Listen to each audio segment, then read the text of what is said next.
आज जो कहानी मैं आपको सुनाने जा रही हूँ वो है नानक सिंह जी की सुनहरी जिल्द।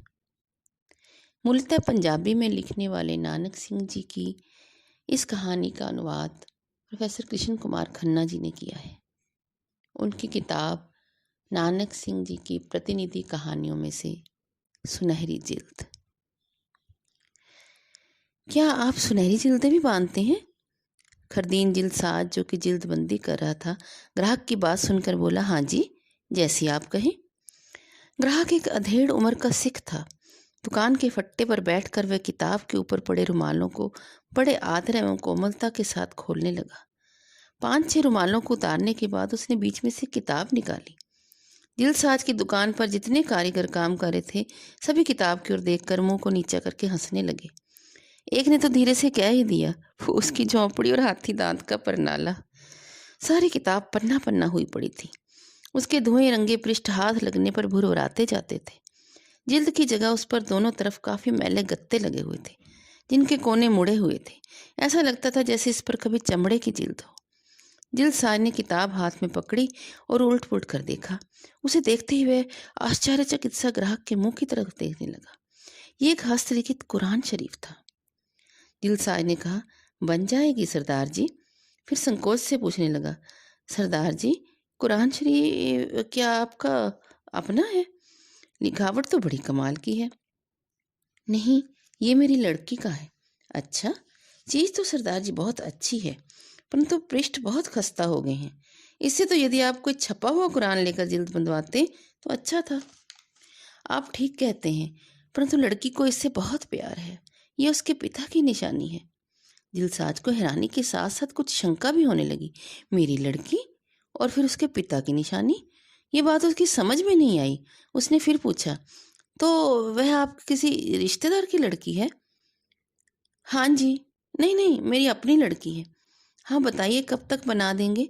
मुझे इसकी बहुत जल्दी आवश्यकता है। आज से चौथे दिन लड़की की शादी है और मैंने इसे उसको दहेज में देना है। हाँ सच, एक काम और कीजिएगा, जिल्द पर अक्षरों में बीबी जैना लिख देना। पैसों की चिंता ना करना, जो भी मांगोगे मैं दे दूंगा। जैसे जैसे जिल्दसाज इस गुत्थी को खोलने की कोशिश करता, त्यों त्यों वह और उलझन में फंसता जा रहा था। इस अनोखी बातचीत ने दूसरे काम करने वाले साथियों से भी काम छुड़वा दिया। करम सिंह ने जब देखा कि सभी लोग ये बात सुनने के इच्छुक हैं, तब उसने उन्हें इससे बताना शुरू किया। आज से 5 वर्ष पहले की बात है, जब इस शहर में हिंदू मुसलमानों में बड़ा जबरदस्त झगड़ा हुआ था। उन दिनों मैं कपड़े की दुकान करता था। घर पर हम दोनों प्राणी थे, मैं और मेरी पत्नी। दोपहर के समय सारे शहर में शोर मच गया। मेरे पैरों तले से जमीन निकल गई। दंगा उसी मोहल्ले से शुरू हुआ था जहाँ पर मेरा घर था, और ये मोहल्ला लगभग मुसलमानों का ही था। दुकान बंद करके मैं हड़बड़ाहट में घर की ओर दौड़ा। रास्ते में टोलियों की टोलियां हाथों में लाठियां लिए इधर उधर भाग रही थी।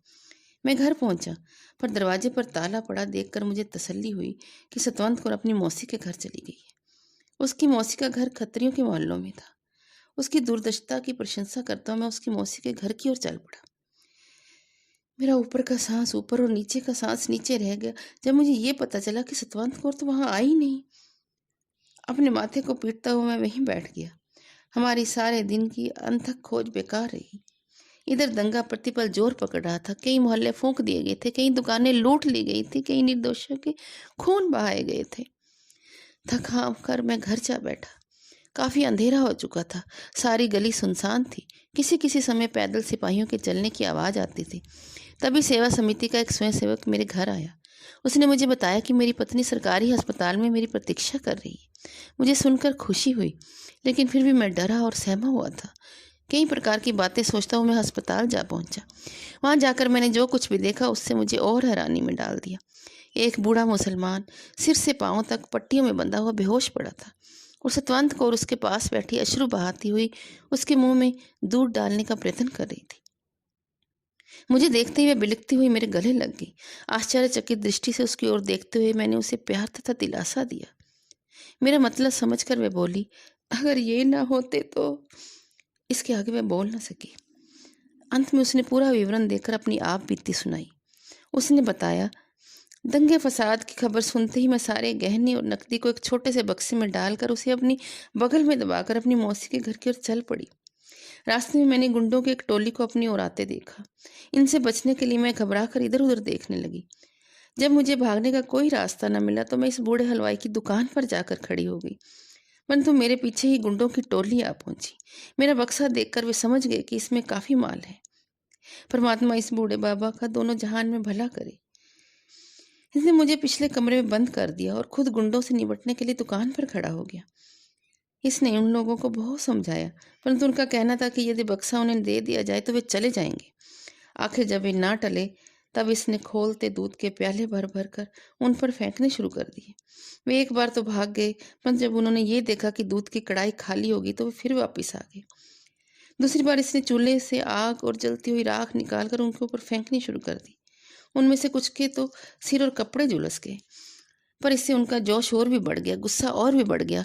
जब चूल्हा भी खाली हो गया और इस बाबे के पास और कोई हथियार ना रहा, तब वे सब दुकान पर चढ़ाए और काफिर काफिर कहकर इस बेचारे को हाथों हाथ ले लिया, मार मार कर इस गरीब का भुर्ता बना दिया। फिर वे गुंडे मेरी तरफ बढ़े, पर मैंने अंदर से कुंडी लगा ली थी। उनको दरवाजा तोड़ने में काफी समय लगा। उस समय पुलिस आ गई का शोर मच गया और वे जिधर मुँह आया भाग गए। बाबा खून से लथपथ पड़ा हुआ था। सेवा समिति वालों ने उसको स्ट्रेचर पर डाल लिया और मैं भी अपना बक्सा उठाकर बाबे के साथ अस्पताल आ गई। दिन में कई बार सेवा समिति वाले आपको ढूंढने के लिए घर पर और दुकान पर गए, पर आपका कुछ पता न चला। थोड़ी देर ठहर कर करम सिंह जिल साज को फिर सुनाने लगा। सतवंत कौर की बातें सुनकर मेरे रोंगटे खड़े हो गए। मैंने बेहोश पड़े हुए बाबा के पांव में झुककर श्रद्धा के साथ कई बार प्रणाम किया। दूसरे दिन सुबह बाबा को होश आया। उसके मुंह से पहला वाक्य निकला, जैना पुत्र तो कहाँ है? जब थोड़ी देर बाद उसे अच्छी तरह से होश आई, तब उसे स्वयं ही सारी बात समझ में आ गई। हम दोनों उसके पाँव में अपना सिर रखकर उसका धन्यवाद करने लगे। बाबा प्यार से हमें ऐसा करने से रोकते हुए बोला, सरदार जी, आपके ऊपर मैंने कोई एहसान नहीं किया।